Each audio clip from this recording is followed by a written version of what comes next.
where you will find health solutions to set you free from the overwhelm of diet culture and frustration with the ever-changing health rules. Let's go beyond the calorie and diet dogma to equip you to be healthy through simple changes to real food, mindset, and lifestyle. Hey, I'm Jolene. I'm a nutritional therapy practitioner, wife, furry guardian, and non-bendy yogi. Like you, I spent years chasing skinny instead of health. I finally learned that I needed to take a holistic approach to health and give my body what it needed to thrive.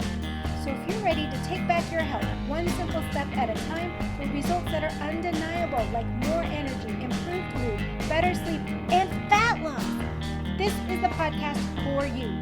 Pop in those headphones, take a deep breath, and let's get healthy. Hey.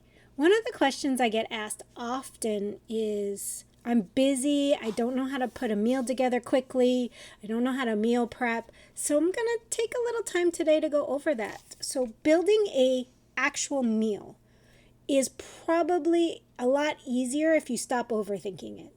Stop digging up all these fancy recipes on Pinterest and save those for special occasions. Your basic day-to-day meals should be meals your entire family can eat as well, so you're not spending time cooking multiple meals in the kitchen.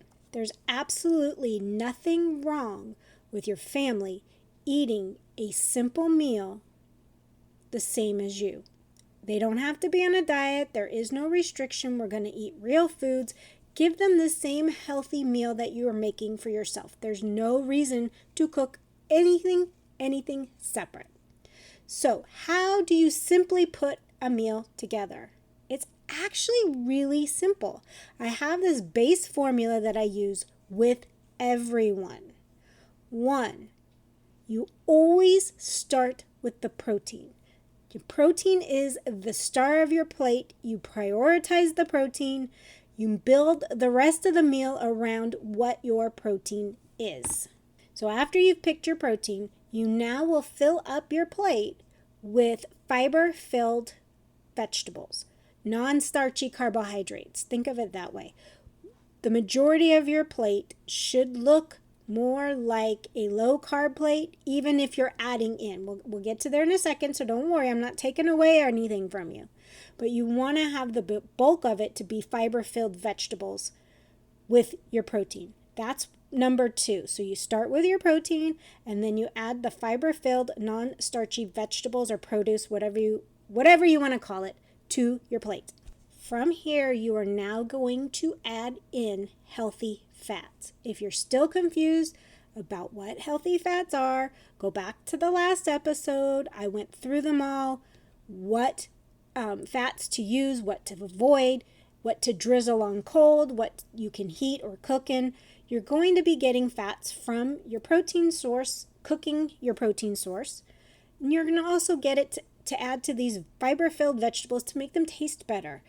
You can also add some nuts and seeds. Avocado is a great one to add. It's full of fiber and fat, so it does dual duty, and it's got so many nutrients in it. It's very nutrient dense. Now that we've added our fat, the last stage is to add your carbier, starchier produce. That should take up no more than 10% of your plate. So you want to make sure that you're limiting that amount so that you're getting in enough fiber and other nutrients without having a huge glucose spike on top of it. If you're confused about what a glucose spike is, there's an older episode. I'll put the episode numbers in the show notes, but make sure that your plate is filled with protein, fiber-filled vegetables, healthy fats, and then add your starchier produce, your starchier carbs. That is how you build a simple plate. Anyone in your family can eat this exact same way and it be perfectly healthy. So the next thing we're going to touch on today is meal prepping. Meal prepping will save you a lot of time and always makes available healthy meals. So it's always kind of right there. So when we start with our proteins, like I said in How to Build Your Plate, cook extra. Now, some of you might be a little bit afraid because they go bad and you don't want to cook too much. Package it up in an airtight container, individually, serving size. If you have a vacuum sealer, vacuum seal out after it cools. throw it in the freezer even if that makes you feel better. But make sure you package it in serving sizes. And the reason why I say that, it's the air that makes the leftovers go bad. So if you could make it in a way where you're not keep going into it, like if you make a big roast, cut it up into serving sizes that you will use later on down the road, and freeze it that way. Don't package it up in the big form, because anytime you go in there to get some, air gets in there, and that's when things start going south. So airtight is very, very important when it comes to batch cooking, which is the first step of meal prepping. And that's kind of what I said about the protein. Make enough for several days, or make a few. Like if you like to grill up all your stuff on a Sunday, package it like I said, and have it ready for throughout the week so that you don't have to take time. Your protein is one of the things that usually takes the longest to cook. So having that ready will help tremendously. So you want to batch cook. So if you have certain meals like soups, stews, casseroles, batch enough for several meals. Then, like I said, package it up in smaller sizes for dinner and freeze it that way. That way you have several meals in the freezer, especially for nights that get kind of crazy and you need to take a break, or you don't have time to cook. That way you're not going through the drive-thru. Having food in your freezer that you could just heat up makes your life so much easier. So also, we want to individually portion meals as well. So if you have a big family and you don't eat, or any size family, but you don't eat all together, having all these things packaged individually. Or if you're single, make several meals and package each meal, which would be a serving, individually. There's some great glass containers that are divided that you can put everything in, put the lid on it, throw it in the freezer, or just keep it in the refrigerator for lunches, and everything's already portioned out. It's a complete meal. It's done. It's ready to go. Divvy up your meals individually portioned so that they are ready to go. Grab and go meals, so you're not grabbing and going at a restaurant. It's going to save you a ton of money on top of it. Also think ahead with some of the basic foods. So prep some whole food ingredients that are ready to go that you can mix and match in with your proteins.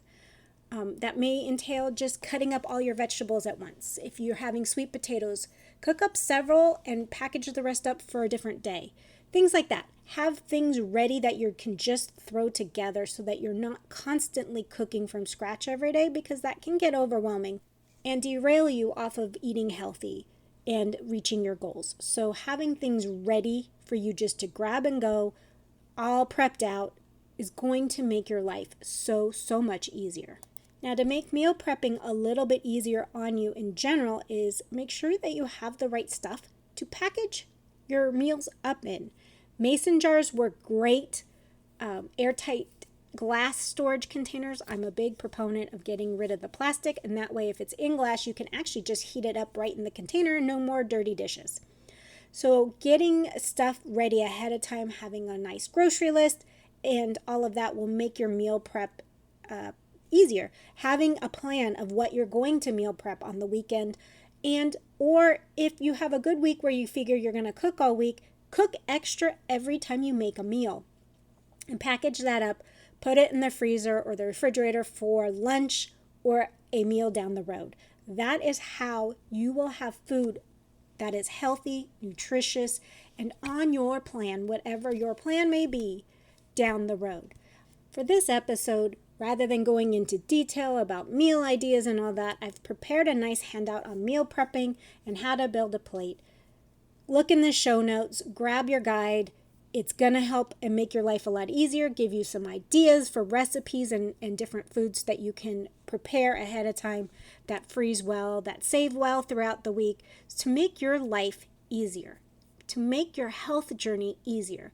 Being prepared ahead of time makes life easier. And on that note, friends, I will see you next time. Bye! Thank you so much for tuning in. I hope you enjoyed today's episode. If you found value in what you heard today, I would be incredibly grateful if you could help spread the word. Sharing is caring after all.